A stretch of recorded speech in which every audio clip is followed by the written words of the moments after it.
So it's Sunday, which means it's time for another garden tour. Today is also Mother's Day, so kudos out there to all the moms that take care of just about everything, and also an extra kudos to those moms out there that are also growing food for their family, because it's just one more thing on the to-do list. Let's go see what's changed in the garden this week.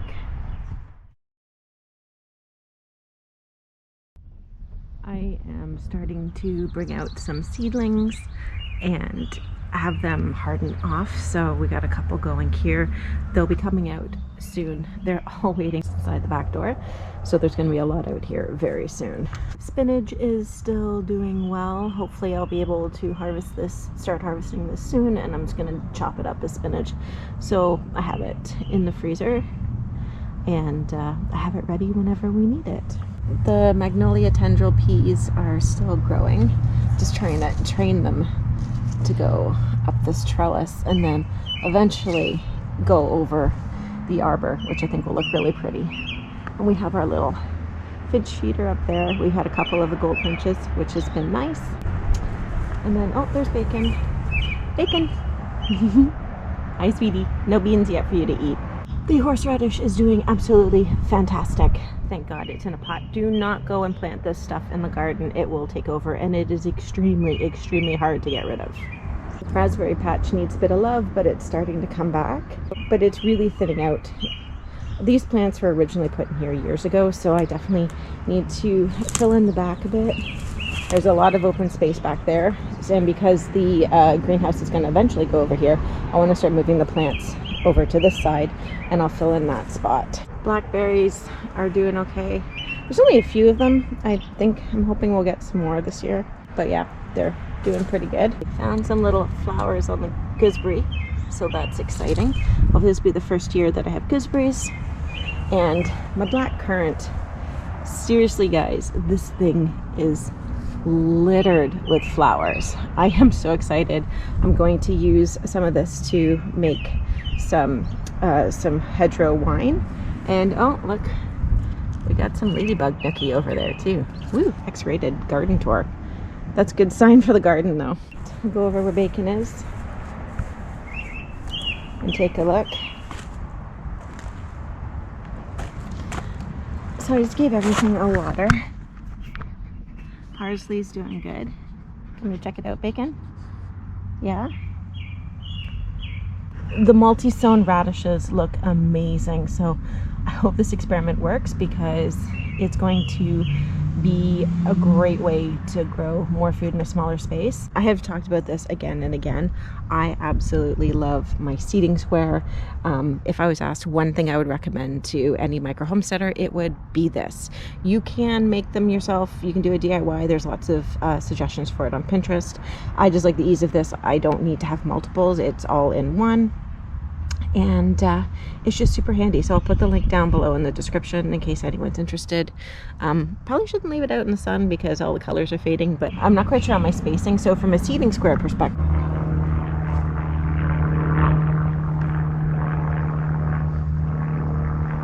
it's a very noisy little plane. So from a radish perspective, typically I could do about 16 per square foot. I backed it up to 9 clumps per square foot, but we'll see how that works out with the multi-sowing. I might have to take it back to 4, but as with everything in the garden, it's a learning experience. It's my first time doing the Mizuna Mustard. I put those at about 4 per square foot. One of them got away from me, so we actually have a 5th one in there, but we've got my beets also multi-sown. Did them 4 per square foot. We'll see how that works out. And guys, my little onions.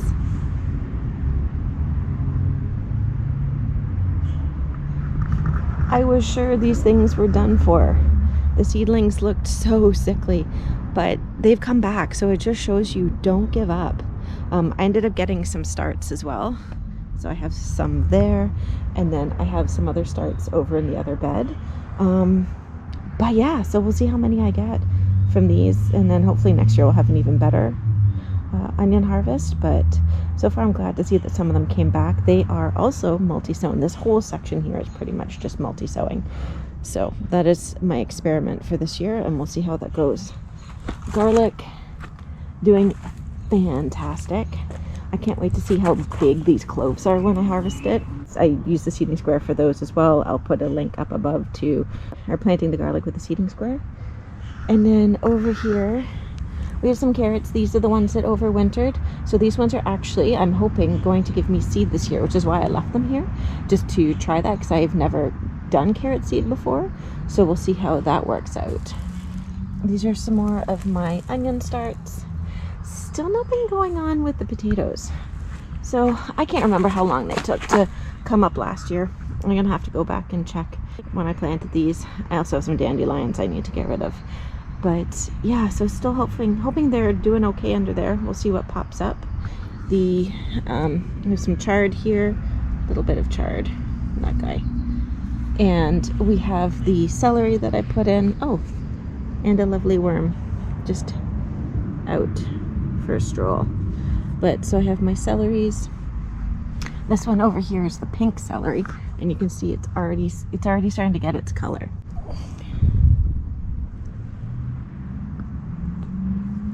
So talking about worms, I'm pretty excited.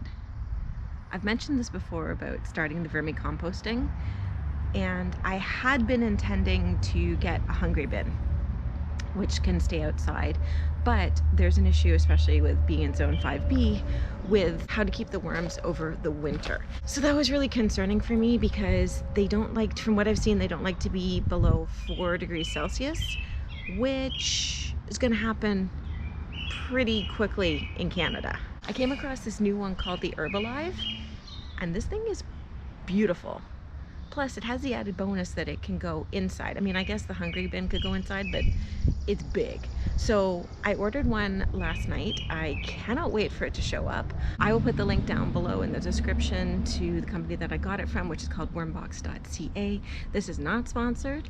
I bought it with my own monies, but they're a Canadian company out of Montreal, and I just think it's important to at least support local, or at least for me, Canadian businesses. So anyways, if you guys are interested, down below, there's no discount code, there's nothing, but anyways, if you're interested in getting into vermicomposting and you're in Canada, it's a good site to go check out. They also have the hungry bin that I was going to get, and the Worm Farm 360, and I think the other one was the worm bag. So they have a couple that you can get, and they sell the worms. So I'll be doing a video in the future setting it all up and just kind of giving updates on it. But I'm so excited to get into vermicomposting. And if it's inside, then I don't have to worry about them being cold, because then they're just houseworms, which sounds really weird, but if you stuck around here for a while, it's not that weird for me. It's just one more way to be more self-sufficient, and I cannot wait to have worm castings to put out in the garden. I was reading something last night that said 1 tablespoon of worm castings is enough to feed a plant in a 6-inch pot for over 2 months. 1 tablespoon. Like, that is like power stuff. Blueberry flowers have all started, which is exciting. I don't see any flowers over on the pink lemonade, but parsnips are getting bigger. There's some flowers here which weren't there before. Some of my little bearded irises, some daffodils, and these little tiny grape hyacinths. These came from the front yard, which you will see momentarily, which is getting ready for the new raised bed. So they had to go somewhere, so I moved them here. And my giant gray mammoth sunflowers are coming along. I'm gonna have to put more in. It's a little teeny tiny rose that my mom got me years ago, and he was out front, so he had to get transplanted too. Let's go look around the side and then the front of the house. I did so much work outside. I actually didn't think I was gonna be able to get out of bed today because I did so much digging yesterday, but we're managing. So I'll go show you guys what I did at the front to get ready for the new raised bed, and then we will go inside and see what's going on hydroponically. I almost forgot this, and I can't believe that. I got my cattle panel. I am so excited. So the awesome people at the Bowmanville PV dropped it off for me. I am so excited. So excited. Like, I'm going vertical. Going vertical is like next level. And again, as a micro homesteader, you have to make use of every little bit of space. So I'm going to use the cattle panel to make some archways between my beds, so then I can use the arches to grow my melons and pole beans, some squash up and over, which will hopefully keep it more organized, and look amazing, but also just make more space, because all of those vines will be going up and over rather than through my bed or along the ground, and it's just exciting. So I'll show you guys where I'm going to put the arches. Okay, so you're going to have to picture this because it's still a bit of a hot mess over there. I'm going to be putting another one of these raised beds over here. So picture it that there's another bed here, and then the archways will go over and above here. So because the other bed is not there, we're just going to have the cattle panel just go into the ground, and then we will build the other raised bed around it. But yeah, so picture walking down here with 2 archways with all the fruit and everything hanging down. It's so exciting. Go around the side and go see what else is going on. Well, a lot of the rhubarb was harvested. As I mentioned, you don't want to take too much because you want to leave some so that it can maintain its strength and come back next year. So I got enough and then I left the rest here. You can see the grapes are definitely coming back to life. So hopefully this year will be the year that I actually get some grapes. We'll have to wait and see. Strawberries growing well. Can't wait to get those pine berries in. I'm still waiting on doing the beds in the front though. So let's go around and take a look what I did. So much work yesterday, guys. There's still a couple of things that need to go out, and we got the wood yesterday, and the corners for the raised bed came as well. So hopefully next weekend this will be going in. So here are all my seedlings, just waiting to start getting transplanted outside, and some other ones I've got going. They're pretty much everywhere. They're also over there by the Rise Garden, so let's go take a look over there. So we're squeezing out every little bit of light. It's reminding me I have to do care on that, so I will take care of that in a little bit. The micro tomato is doing amazing. The stevia is a little bit out of control. I've got to try and make some stevia extract. And there's just squash and stuff all over the place. I got some cucamelons back there. So excited to try those. And my absolute favorite, the Charantes melon, which is written horribly on that cup. But anyways, it is almost time to use my cardboard stash, which got moved downstairs because it was getting completely unruly, but I'm going to be using that for all the no-dig beds I'm putting in. Okay, so upstairs we've got the first of the other micro tomatoes growing in the sprout, and the pepper is started at the back. We have another tomato here. Nothing going on right there, but we'll give it a chance, and then we can start our root trimming experiment once those guys really get going. Down here we have my ginger, which is growing well. This is what I've been using for my ginger bug, and also I just use it all year round. It just kind of stays up here, does its thing, seems happy enough. So what are you doing, Bacon? What are you doing? Did you drop your toy? Some melons and peppers. The Kajari melons are doing good, thank God. I'm desperate to grow those this year.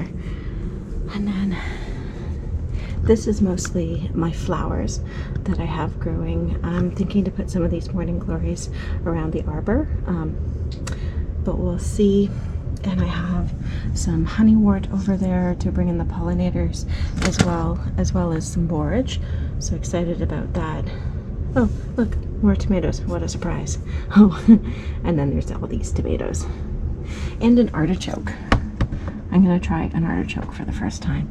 More peppers. And then down here we have some herbs. So it's literally insane. I don't even know how many I have. Oh, there's more over here too. Literally, there's seedlings everywhere. So it's furnace room time, crappy audio, crappy video. And if you've been watching these garden tours, then you're probably wondering, did she clean the AeroGarden? Did she not clean the AeroGarden? I should start taking bets on this. So let's take a look. One of these days, I was gonna do it. I really thought this was gonna be the week, but I was wrong. More seedlings down there, and it just needs to be sorted out. So that's it for this week's garden tour. Hopefully you enjoyed it. I forgot, I have to show you the mushrooms. So I've started my foray into becoming a small scale mushroom farmer. I mean, this is a kit, so yeah, real small scale. But these things grow so freaking fast, it's unreal. I've been doing updates on them on my Instagram. I'm going to be doing some videos soon on growing these and different ways to do it just from this kit, or also I'm going to be building a shotgun fruiting chamber. So these ones are pearl oyster mushrooms, and one less thing to buy from the grocery store. So if you like mushrooms, especially oyster mushrooms, this might be a good alternative. So that's the garden tour for this week. Check back every Sunday. That's when I do the garden tours, unless I forget, and then it'll be the next Sunday. As always, don't forget to go out there and enjoy the little things, and to go out there and make food grow. Bye, guys. Poor Beacon. You're on the inside. You want to come outside for like 30 seconds and then run right back inside, don't you? Okay. Out you go. Okay. I'm going in. Oh, you coming back in? And there she goes.